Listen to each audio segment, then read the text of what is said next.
porque eu lembro que na rua onde a gente brincava, na casa da minha avó, a gente sempre ia para lá e brincava na rua. E nessa rua tinha uma criança que passeava de carrinho e que tinha deficiência. E aí era assim, uma coisa em comum entre todas as pessoas dizer que se a baba dela acertasse na gente, a gente ia pegar e ia ficar daquele jeito. Nossa. Isso me trazia uma curiosidade muito grande e eu chegava muito próxima a essa menina, assim, porque como que é isso, né? Eu acho que eu sempre fui muito curiosa, assim, de tentar entender as coisas. E aí, isso assim, depois, né, não sei se a menina mudou dali, não sei como é que foi. Eu também não sabia onde que ela morava, a gente estava brincando, ela aparecia na rua, que alguém saía para passear com ela. Era isso aqui ainda?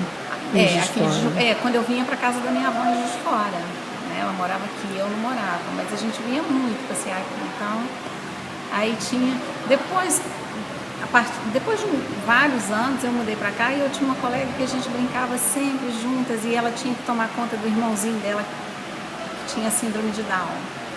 E a gente brincava, ele brincava junto o tempo todo, né? E brincava com ele. Ele era pequenininho, a gente brincava com ele como se fosse o nosso bonequinho também. Né? Então ele participava de todas as nossas brincadeiras ali. E assim, mais tarde também eu tive uma outra amiga que tinha um irmão com deficiência, só que ele era mais velho. E eu conversava muito com ele, assim. Então, assim, sempre tive, e outros mais, eu sempre tive essa proximidade, assim, com pessoas com deficiência. E aí surge, assim, né, veio esse interesse, assim, eu acho que porque eu também sempre fui muito fascinada com o desenvolvimento humano, né, como que, né, a criança nasce, começa a se movimentar, né, que o movimento vai para isso, né? Então começa a se esticar no bercinho, começa a dar soquinhos, aí depois senta, se arrasta, engatinha, anda. E como que é todo esse processo, né? E esses movimentos, como que eles vão acontecendo para a pessoa, né? Eu sempre gostei muito disso. Né? Então, eu acho que é uma coisa junto com a outra, né? Porque, assim, a gente vê que, assim, as pessoas com deficiência, o desenvolvimento para elas também é igual para todo mundo, né? Os tempos é que são diferentes, né? O processo de desenvolvimento a partir, né, da estrutura que a pessoa vive é que é diferente, né? Então, às vezes, você tem uma família que te prende mais, uma família que te solta mais, uma família que dá mais atenção, uma que dá menos atenção. Isso é que vai fazendo a diferença no desenvolvimento de cada um, né? O recurso que você tem, né? Às vezes não é o recurso financeiro que te dá maiores possibilidades, mas o recurso de experimentar é que vai te trazer mais possibilidades, né? Quando você está interagindo. E aí também isso é uma coisa bem bacana, porque as ciências cognitivas vêm dizer isso, que a aprendizagem se dá pela interação. Então, quanto mais você interage, mais habilidades você vai adquirindo, e aí seu aprendizado ele é maior, né? Ele se desenvolve talvez mais rápido, né? E então, assim, eu acho que, sabe, esse interesse, assim, que vem uma coisa junto com a outra, né? Eu acho que não é uma coisa estanque, separada, as coisas vão se juntando, né? Foi só eu perguntar para você começar a localizar, né? Que você falou, eu não sei de onde. E aí um monte de pequenas lembranças começam a ser ativadas, né? Sim. É interessante isso, né? É muito interessante, né? Isso. E aí até você começar a efetivamente dar aulas, né? Conduzir esses processos com pessoas que você estava falando antes, ditas deficientes, ditas não deficientes, processos criativos já em dança, né? Eu acho que isso veio logo quando eu comecei a dar sabe? E aí eu tinha uns 20,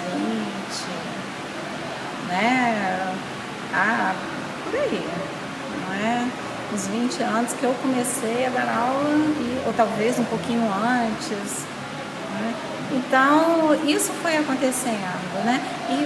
E aí junta com aquela minha inquietação, assim, de... Eu não consigo estar num lugar que eu tenho que ficar repetindo a mesma coisa o tempo inteiro, sabe?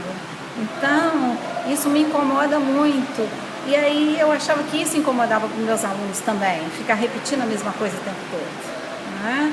Então, assim, por isso que eu trabalhava com esses processos de criação, né? Por uma coisa que, assim, me era um pouco antipática, ficar repetindo, né? E às vezes, assim, durante o meu trabalho era até muito engraçado, aconteciam coisas assim, às vezes a gente ia apresentar naquela semana e eu oferecia para os meus alunos um trabalho diferente do ensaio. E aí eles mesmos questionavam, mas a gente não vai ensaiar? Nós já vamos dançar e não vamos ensaiar. Né? Mas porque a gente precisava acionar outras coisas ali para poder, né, que isso ia reverberar na apresentação, né? Então era esse, assim, sabe, essas minhas... E também era assim, eu podia experimentar isso, né? Então eu acho que isso tudo, assim, era... Assim, não sei se era a situação que propiciava isso, ou era eu que fazia isso acontecer, sabe? Então eu acho que isso... E aí, assim, os alunos que eu trabalhava com eles também gostavam muito disso, né? Eu tinha um retorno grande dessa proposta de trabalho. Então isso era muito bacana, eu acho que isso que me movia também mais ainda, né?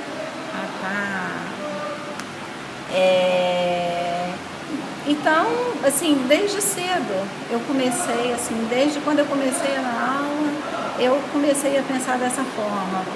E aí, assim, eu também, para assim, desencargo de consciência, né? Eu também trabalhava um pouco com aula codificada também, né?